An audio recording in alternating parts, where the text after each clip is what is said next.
My question is about relationships.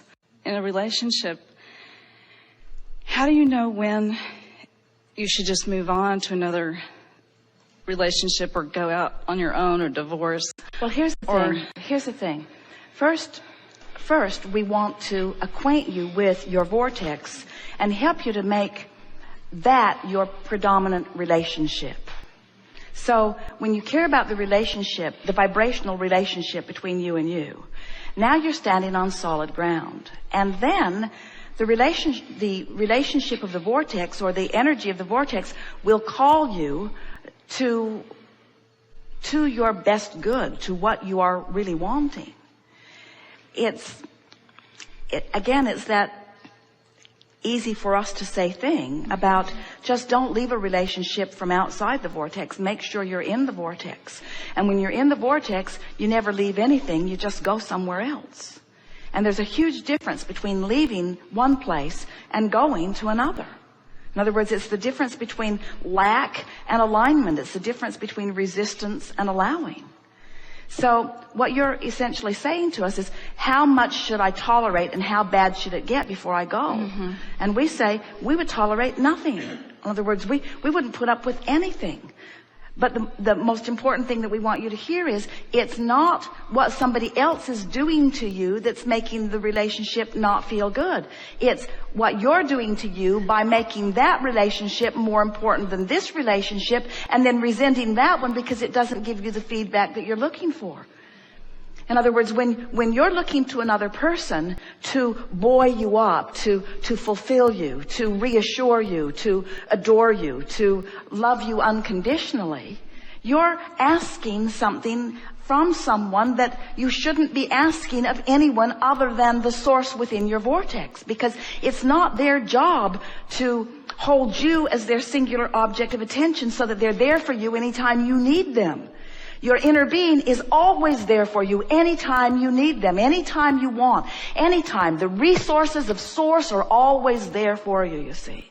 So we think that a whole lot of people, in fact, nearly every person, uses relationships in a really screwy way by asking anyone to be my rock. You're my rock. You're my reason for living. You're my anchor. You're my ball and chain. In other words, free them all. And more important, free yourself from needing them to behave, you see.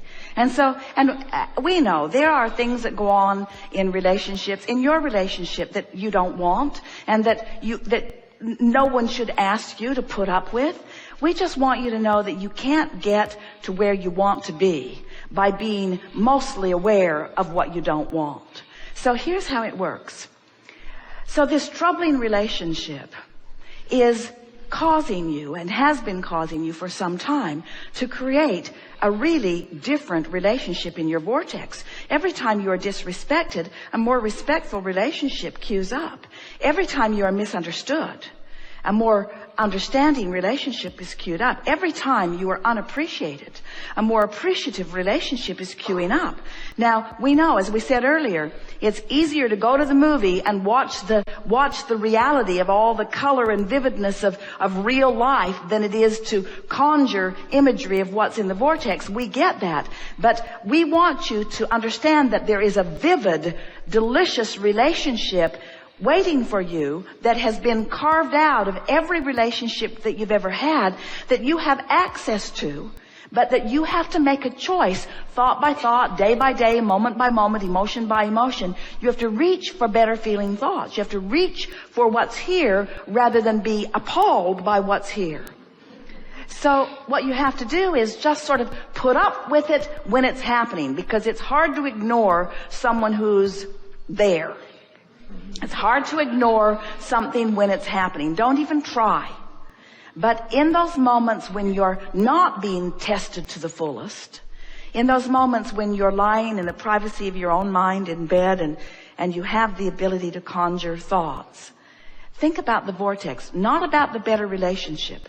Think about the vortex. Think about the peace and wonder and fulfillment of the vortex. Because what happens is, You see, you've already done step one. You've already put the relationship you want in the vortex. Now, the more you soothe yourself, the more you allow your vibration to raise, until eventually, it is our promise to you, your vibration will raise to the frequency of your vortex, and then you are a cooperative component to all of the things that you've put there, and then the impulse to act will be so strong that you will not be able to deny it. But it won't be a moving away from, it will be a coming home to feeling. So, first we want to be clear. We are not for a moment suggesting that every time you feel that way in a relationship, that it means you're moving on to another person. Because often the very person who helped you create the better relationship can be the person who helps you fulfill it once you get caught up to speed with what you're really wanting. In other words, that's one of the benefits of not taking action too soon. When you get into sync with who you really are, the people around you begin to behave differently. And sometimes you even feel like you're magic. Our friend thinks he's God.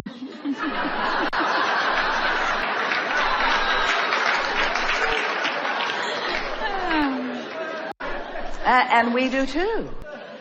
In other words, you have such power of persuasion when you get tuned in, tapped in, turned on. Have you ever been in a situation where something happened and you laughed, and because you laughed, everyone else did too, and it sort of blew over? You changed the vibrational dynamics of the situation from your in the vortex attention to it, you see. So what have we said to you here? First, don't be hard on yourself. But second, and equally, don't be hard on the other person. Because you can't get to the person that you really want while you're railing against the person you don't want. You can't get to the behavior that you really want while you're taking detailed notes of what's wrong with what's going on. In other words, you're wanting to deactivate that in your vibration. And we've never known anyone who could deactivate something without activating something else. In other words, you just can't push against what you do not want without making it bigger. So you have to just do your best to withdraw your attention. And that's why you said, should I just leave the room? And we say, unless leaving the room draws more attention to it. If you can leave quietly or leave happily or hear something and go answer it or be on your way to something else, but don't leave in a defiant huff against anything. Because you're not wanting to proclaim to the universe, I'm leaving this, because the universe will say, well, here's some more in another room.